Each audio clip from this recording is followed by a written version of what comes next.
Now,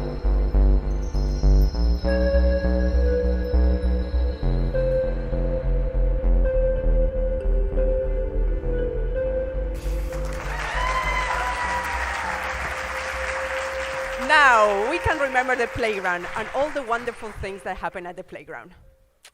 So, this is Tali, my daughter. She's a storyteller. She would arrive to the playground and immediately start creating these fantasy stories and games and create and invite everyone to join her. She was using her imagination, but at the same time, she was developing social skills. Alan, the explorer. Alan loved to run around and loved to climb every single structure he could find. But his favorite ones were the monkey bars. He would do one and the other, tireless. He would never get tired, and he would stay on it persistently until he could master the skill. Alan was having fun, but he was also developing his motor skills. And persistence, and perseverance, and planning, and sticking to goals. Those are all things that we do when we engage in executive functions. My youngest, Nico. Nico was the builder. His favorite thing was the sandbox. He would arrive and start making these huge sandcastles. Of course, he couldn't do it alone. So he would get other kids to come and help him. When you get a bunch of 5-year-olds together in a sandbox, you get a lot of fighting. Thankfully, Nico is a natural leader.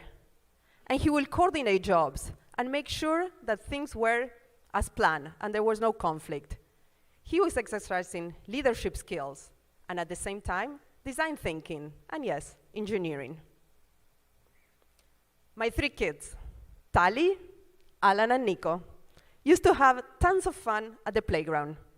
And at the same time, they were learning and engaging in important tasks of learning and child development, motor, social, cognitive, emotional, moral development. I joke with my students in Child Development 101 that a lot of the things that we teach in that class could be really learned at the playground. Now think about the playground and contrast it with this other image, the playpen. The playpen is limited. It limits the possibilities of children, limits imagination, limits motor skills, limits creation, limits social interactions. However, yes, it's safe. It's a safe place. If I need to go cook, I can put my child in the playpen, go cook, come back, it'll still be there, and let's try to climb out. So, I use these 2 metaphors, the playground and the playpen, to help us think about the role of technologies in the life of young children. The technologies will change today, tomorrow, as new products come to market. What will not change is the developmental needs and possibilities of young children. And the playground and the playpen are still with us and will still be with us. What's unique about the playground is it allows children to make things, to create, to become producers and not just consumers. And in the world of technology, this kind of production happens by programming, by making. Coding is the new literacy. So I'm going to share today 2 different projects that I've been working in my research group that engages young children in coding. First one is Scratch Junior, and it's a free app that people can download and helps children 5 to 7-year-old make stories, animations, games, anything they want. Let me walk you through it. So you start Scratch Junior, and you can choose a character or a background that you want. You can make your own, or you can take a picture. Okay, so I'm going to choose a plant. And I'm going to go and choose a character. I'm going to go from a library, and I'm going to choose my frog. There's a lot of life cycle study in kindergarten. And I'm going to program my frog to do things.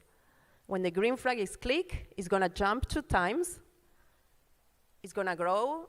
It's going to shrink. And I'm going to record the sound. You couldn't hear it, but it says plop. I'm going to repeat this action 4 times, and I'm going to end my program. Now watch the frog, and you can see highlighted the behaviors. and you hear the ribbon. Right. So now I can go and continue my story. I can make a new page, and I can also use text.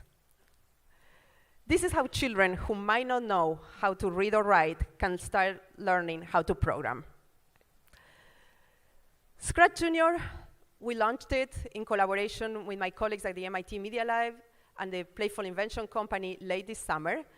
And since July, we had 200,000 downloads all over the world. We're developing resources. We have teachers commenting and using, and it's really, really exciting. However, think back of the playground. Scratch Junior really doesn't capture the full physicality of the space of the playground. Doesn't capture either children working together and the social aspects of the playground. So my second project, Kibo, a robot kit. And Kibo is a robot kit for young children, 4 to 7-year-olds, to learn programming and sequencing and engineering without the need of a screen or a tablet. Your programming language is a set of wooden blocks that you see down there. Blocks are color-coded. And how are they getting into the robot? The robot has a scanner.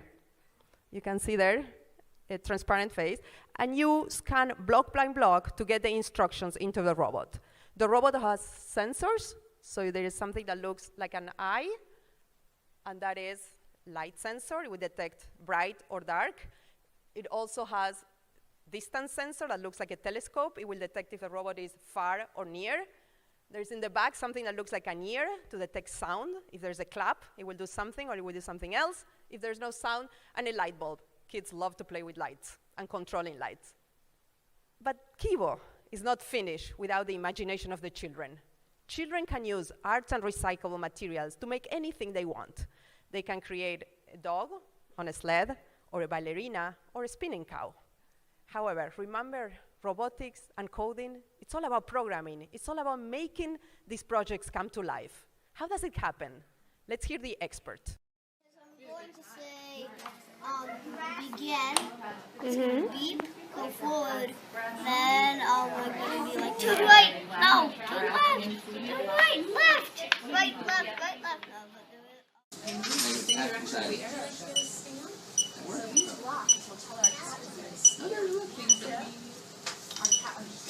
How are you? Oh yeah, yeah. No, it was one or the other. Oh yeah. We didn't realize it was not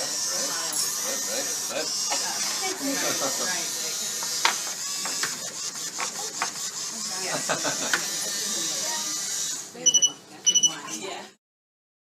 Why do we want 4 and 5-year-olds to learn how to program? As I said before, coding is the new literacy. The same way that we teach young children to learn how to read and write, because we believe it's important. It offers new ways to think about the world and new ways to express yourself. The same is true with coding. When we learn how to code, we are learning how to think sequentially. We are learning how to think about logic. We're learning how to solve problems where the order doesn't work the way we want it. And most importantly, we're also able to express ourselves, to create anything we want. Of course, it will be wonderful if these children grow to become scientists and engineers. We need more of them. But that's not the only reason. We don't teach young children to learn how to write so they can all become professional journalists or professional novelists, but we teach them how to write so they can create a love poem, a story, a business plan, a shopping list. Same is true for coding. Research shows that if we don't start young, we're really missing an opportunity. By 4th grade, stereotypes regarding people who are not good at math and science, technology and engineering, the field of STEM, are already formed. Wow, that's early. Isn't that ironic? That most of our robotic programs and STEM programs start in middle school and high school? Why are we starting early, where children are curious and they want to learn about the world, and they're open to learn new things? Research also shows the economical benefits of programs that start in early childhood. Why wait until things don't go right and have to create remedial programs? That is a waste of resources. Let's start early, where children are eager and can learn. Of course, it's easier said than done. We need to have technologies that are developmentally appropriate, that allow children to learn by engaging in some of the same type of learning experiences that happen at the playground. And we need to be able to integrate learning how to code with what teachers need to be teaching. So the way we've been doing is working with teachers, integrating what they're doing. It turns out that in kindergarten and first grade, learning about our community and our neighborhood, it's very important, and it's part of the curriculum. So one of the ways we've been doing it is by helping children create maps of their neighborhoods and programming their keyboard robots to go from one place to the other.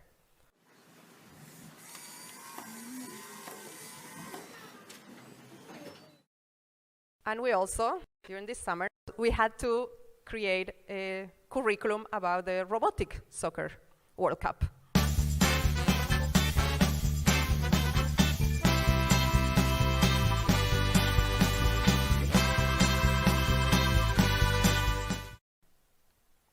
And again, being from Argentina, I love dancing. And of course, we have a curriculum on our dancing. And we will have children explore the different dances that happen all over the world.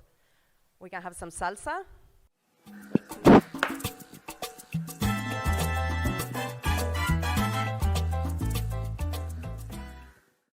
We also have China, the lion dance.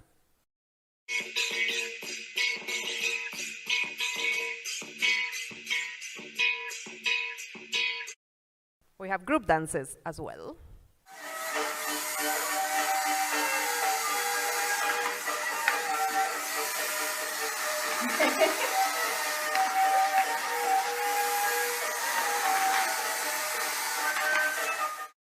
Those robots are made with coffee filters, and it's very, very hard for kids to really coordinate so they don't run into each other. And of course, we have a serious curriculum, and we sit around the classroom, and we help them learn and integrate. And we start by teaching them about the engineering design cycle. The engineering design process starts by asking a question, imagining a solution, planning, creating a prototype, testing and improving, sharing with others, and ask a new question. This iterative process of learning happens everywhere. It's not just in engineering and in programming. It happens when we write, when we revise draft after draft. It happens when we do sports, when we practice and repractice. It happens if we do business and we have to refine our product based on customers' feedback. It's everywhere. Learning is not about getting it right the first time or passing the one test at the end. It's really about the process of revising and learning and sharing with others. So, how do we start teaching 4- and 5-year-olds? We start by asking them a question. And our question is, how can we make a robot dance the hokey pokey? You put your robot in, you put your robot out, you put your robot in, you do the hokey pokey and you turn yourself around. That's what it's all about. So, we don't learn by being told, we learn by doing. So we have here our keyboard robot, and all together we're gonna make this robot dance the hokey pokey. Let me refresh you of the tools we have here. I'm gonna ask a helper to come and hold the mic so I can have my 2 hands. So, we're gonna start our program by having a begin block and by having an end block. And they are green and red, just like writing a sentence. You have a capital letter and you have a period. And then I'm gonna have my blocks. So what's gonna happen is I'm gonna refresh all of you about the hokey pokey song for Kibo. So it's gonna be, you put your robot in, you put your robot out, you put your robot in, and you shake it all about. You do the hokey pokey and you turn yourself around. That's what it's all about. I'm gonna ask the camera just to show this one time so you can see your piece of code. Switch to camera. So now, this is your piece of code, hopefully. Again. So now if we switch back to the computer, I'm gonna ask everyone, I'm a horrible singer. I can do many things, but I cannot sing. So I'm gonna ask everyone to get up. And you're gonna have, those are the words. We're gonna do it. It's a fast hokey pokey. We're gonna sing it very fast at this pace. You put your robot in, you put your robot out, put your robot in, and you shake it all about very, very fast.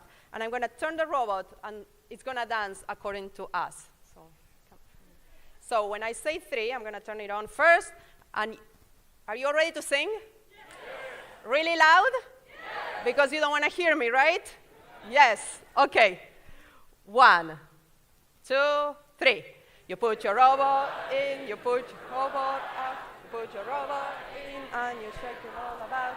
You do the pokey pokey, and you turn yourself around. That's what it's all about. Whew. Thanks. So, my children are old right now, and I don't get them to take them to the playground as often as I want. However, every time we go, I'm reminded of the power of new technologies, and I'm inspired to go back to my lab and keep designing technologies that feel like playgrounds and at the same time teach children how to code and how to program. In 2006, we got a nice grant from National Science Foundation that allowed us to build 60 prototypes of Kibo and go into schools and try them out. And we did, and we got excellent results. And every time I went around and I gave a talk, the first hand raised, and I was expecting a good question about my statistically significant results, but no. The first question was, how can I get a Kibo for my kid, for my grandkid, for my school, for my library, for my after school? And at the time, I did not have a good answer. Research doesn't go out like that. So I decided to join forces and really put a lot of effort, and we created a company in 2010, Kindle Robotics, whose mission is to take Kibo out into the world. So I'm going to ask you to please help me spread the word and make sure that we have more playgrounds and less playpens for young children. Thank you.